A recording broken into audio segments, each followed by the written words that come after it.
परमेश्वर कहानी पढ़ाई जाती है प्रेमचंद जी की लिखी हुई। आप निश्चिंत रहिए, आपके कोई राउंड में मिस नहीं होने दूंगा। रिबटल का राउंड 2 मुफ्ती शमाइल नदवी साहब।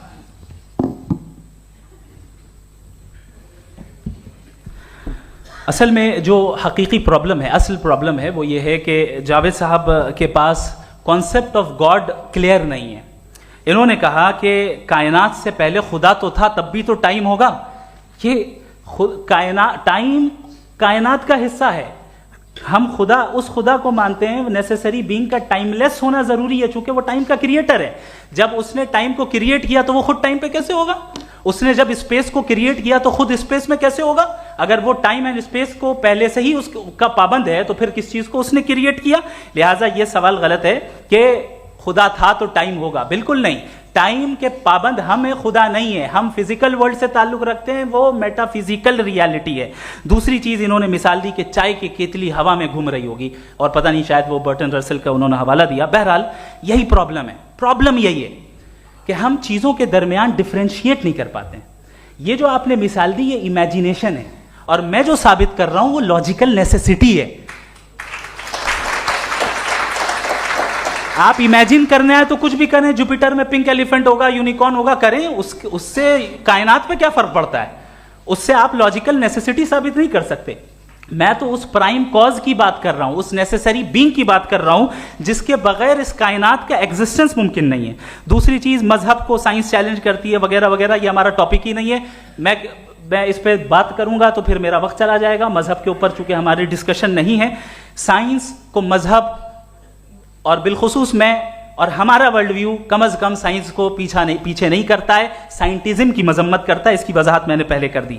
दूसरी चीज इन्होंने कहा वर्ल्ड का नक्शा लीजिए, वर्ल्ड मैप लीजिए, 2 अलग अलग जगह की। हजरत मैंने ये होमवर्क किया था, और मैंने मिडिल ईस्ट का एक नक्शा लिया और यूरोप का एक नक्शा लिया। ये मजहबी इलाका और ये लिबरल और एथीस्ट इलाका। मुझे पता चला कि सबसे ज्यादा रेप केसेस जो हैं वहां पर है।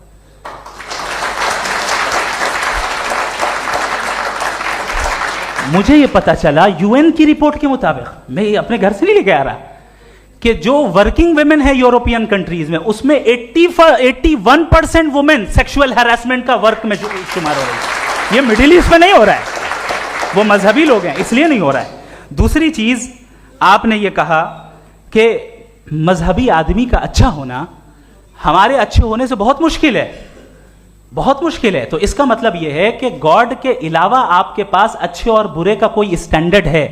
मैं चाहूंगा कि कन्वर्सेशनल स्टाइल वाली डिस्कशन और सेगमेंट पे इसी पे बात कर लेते हैं। Thank you very much.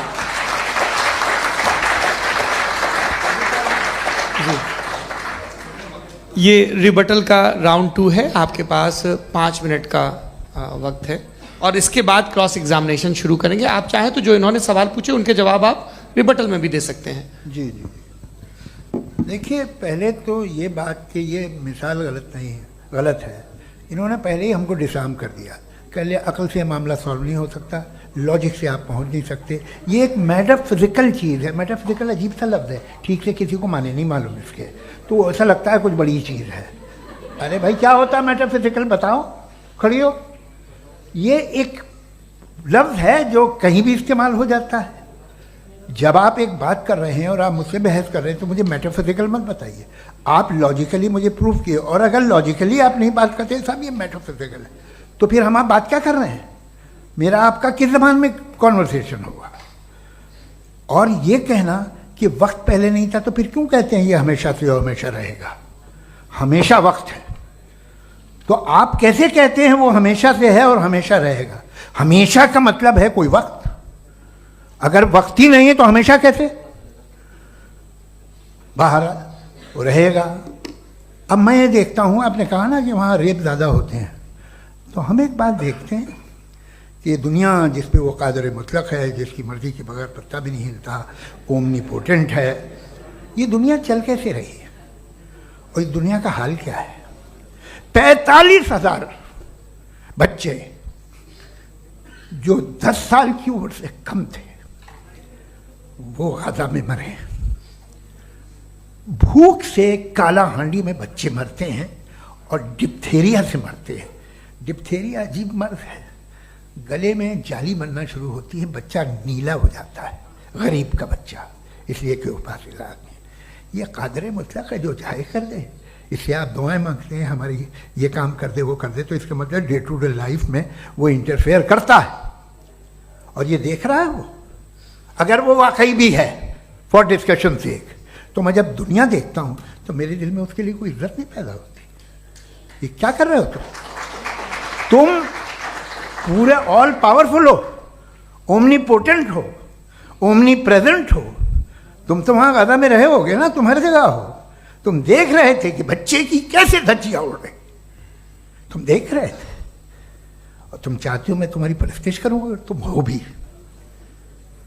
अरे यार, इसके अच्छे तो हमारे चीफ प्राइम मिनिस्टर हैं, कुछ तो ख्याल करते हैं। कमाल है, आप किसकी इबादत कर रहे हैं? अगर वो है भी, ये दुनिया नाइंसाफी से, जुल्म से, जबर से, तशद्दुद से भरी हुई है। और आप ये मत कहिएगा कि वो देख रहा है और वो बताएगा एक दिन। अगर वो देख रहा है और इंटरफेयर नहीं करता तो आप दुआ क्यों मांगते? आप कहते हैं मेरा ये काम करा दे, इसके मतलब है वो दखल दे सकता है, वो आपको नौकरी दिलवा सकता है, भले दूसरे आदमी को ना मिले, मगर आपका काम कर देगा चूंकि आपने दुआ मांगी है। तो जब वो आपको नौकरी दिला सकता है, लड़की की शादी कर सकता है, बेटे को ग्रीन कार्ड दिलवा सकता है, तो कम से कम ये जो मर रहे हैं बच्चे, इनको रोकते, कुछ तो करे। मुझे तो दुनिया में, इस दुनिया का कोई मालिक है, इसका ओमनीपोटेंट कोई रूलर है और ये दुनिया ऐसी चल रही है। मैं तो चाहूंगा कि भाई ना हो, अगर हो तो बड़ी शर्मिंदगी की बात है। शुक्रिया।